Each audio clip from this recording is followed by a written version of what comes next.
కడప జిల్లా పూరుమావిల మండలం మార్కాపురం గ్రామంలో దమ్మనపల్లి కొర్రపాటిపల్లి గ్రామ పంచాయతీలకు చెందిన వైసీపీ నాయకులు కార్యకర్తలు కోటి సంతకాల కార్యక్రమాన్ని చేపట్టారు। ఈ కార్యక్రమానికి ముఖ్య అతిథులుగా మాజీ పంచాయతీరాజ్ అండ్ రూరల్ డెవలప్మెంట్ ప్రభుత్వ సలహాదారు పోతిరెడ్డి నాగార్జున రెడ్డి,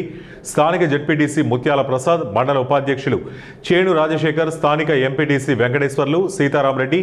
మునిరెడ్డి, కృష్ణారెడ్డి, ఎల్ ఓబయ్య, డాక్టర్ బాబు ఇంకా వైసీపీ నాయకులు, కార్యకర్తల అభిమానులు ఈ కార్యక్రమంలో పాల్గొన్నారు। ఈ సందర్భంగా నాగార్జున రెడ్డి మాట్లాడుతూ దివంగత ముఖ్యమంత్రి వైఎస్ రాజశేఖర రెడ్డి ఆరోగ్యశ్రీని తీసుకువచ్చి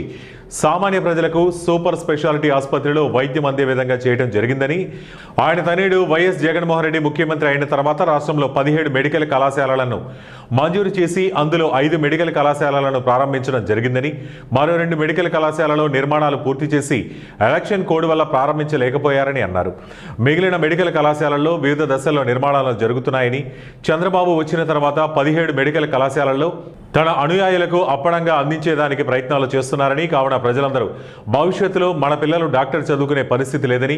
డబ్బున్న వాళ్లే చదివే పరిస్థితి వస్తుందని, కావున ప్రజా ఉద్యమాన్ని కోటి సంతకాలు విజయవంతం చేయాలని, కోటి సంతకాలు అయిన తర్వాత రాష్ట్ర గవర్నర్ను వైఎస్ఆర్ పార్టీ తరపున తమ నిరసన గళాన్ని వినిపించడం జరుగుతుందని నాగార్జున రెడ్డి తెలిపారు। ఈ కార్యక్రమానికి ముఖ్య అతిథులుగా విచ్చేసినటువంటి స్థానిక జెడ్పీటీసీ ముత్యాల ప్రసాద్ గారికి, మండల ఉపాధ్యక్షులు చెన్ను రాజశేఖర్ గారికి,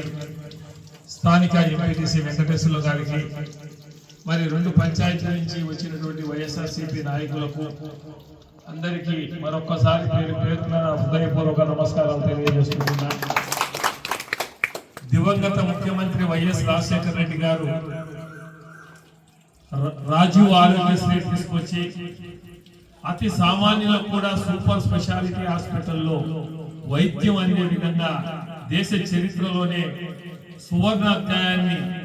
తీసుకురావడం జరిగింది। ఆయన తరువాత మళ్ళీ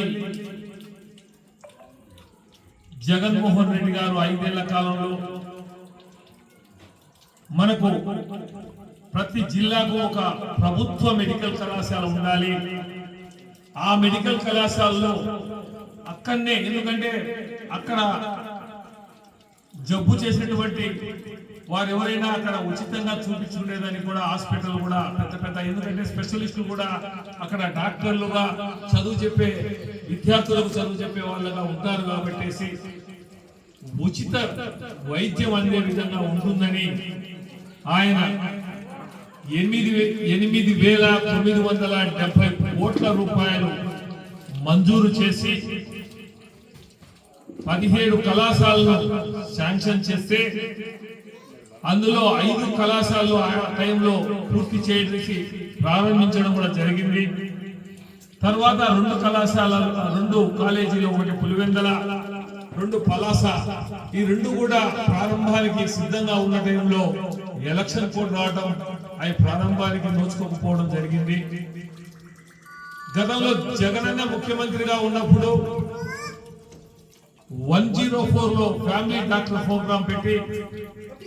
డాక్టర్లు గ్రామంలోకి వచ్చి ప్రతి ఇంటికి ఎవరికి బాగా లేకుండా లేవలేకపోయినా వాళ్ళ ఇంటి దగ్గరికి వచ్చి బీపీ, షుగర్ అని